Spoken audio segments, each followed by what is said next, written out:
What is the point of everything? If there is a God, why did God cause us to exist? To understand this, we need to examine the process by which God and the universe influence each other. Everything in the universe is in a constant state of motion. Even if you tried to lie still and do nothing, you wouldn't be able to stop the inner workings of your mind and body from continuing to flow. Even at death, your body returns to the earth as a new form of energy. The protons and electrons never stop moving within you. This constant state of motion flows from a constant source of energy that we will call universal prime energy, or the origin of all energy in the universe, which is caused by God. From this energy, everything exists as a projection of God's dual characteristics, some things manifesting more plus than minus, and vice versa. Because universal prime energy is what unifies all things have a tendency to want to reunite, and through give and take action, they form something new as a result of their union. We will call this origin, division, union, action, and this is the basis for all things to exist, multiply, and create. For example, protons and electrons form new atoms through their give and take action, and atoms form molecules. Animals multiply and maintain their species through give and take between male and female. The mind and body engage in give and take in order to carry out activities to further the purpose of life. The give and take between husband and wife in a family, among people in a society, between government and citizens in a nation, and among nations of the world are essential for them to live together in harmony and peace. This is how God influences the universe. How do we influence God? Let's go back to the beginning, trying to understand the truth about ourselves. Why are we here? What is our purpose?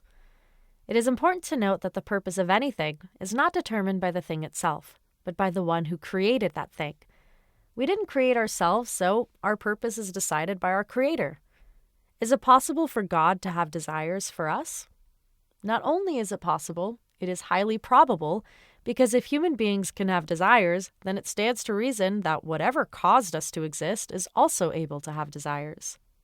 What could God's desires for us possibly be? As mentioned earlier, God is a being of heart. Naturally, a loving being isn't happy without someone to love. It needs a receiver. Now imagine that you are an award-winning singer. Who or what would you be the most happy singing to? It would be the one most similar to you, who can understand your song and relate on the deepest level. God's desire is to have a receiver that can relate on the deepest level, to the point of being on the same level. But wouldn't God want to always be at least a little higher than everyone else? Let's take the example of a parent. Does a parent want their child to never become as great as them? Most parents would tell you that they want their children to surpass them in every area. And what makes the parent most happy? When their child is happy. This is what it boils down to. God's desire is for human beings to grow their hearts to God's level and to find true joy. This gives God joy. In short, our purpose is to return joy to God by finding joy ourselves. And that is how we influence God.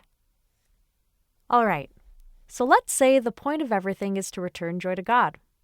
How would we do that? Well, let's turn our attention to a book that's been around for thousands of years.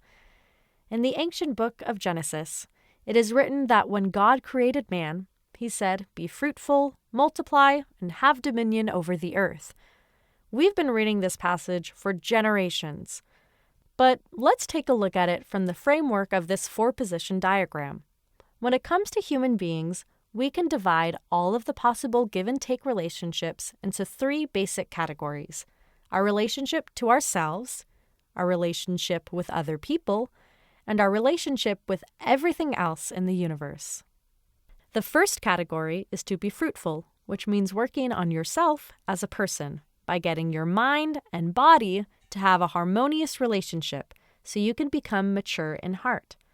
This means getting your body to do things that your mind knows is right, even if you don't feel like it. It also means getting your mind to listen if your body is telling you something isn't right. Anything dealing with working on yourself is included in this category. The second category is to multiply, which happens when offspring are created and raised, and involves forming a harmonious relationship within the family. Once there is unity in the family, this model can be expanded to include unity in society, in the nation, and in the world. The third category is to have dominion over the earth, and this involves forming unity between humanity and the rest of the natural environment to create a harmonious planet. This also includes improving how you relate with your own personal environment, as well as your money and possessions. We will refer to this diagram as the four-position foundation, and together we see it manifested as these three great blessings, and they are a blueprint to discovering true joy, and thereby returning that joy to God. Next, we'll discuss why we don't see a loving society and world today, and why God doesn't do something about it. Watch the next video to continue.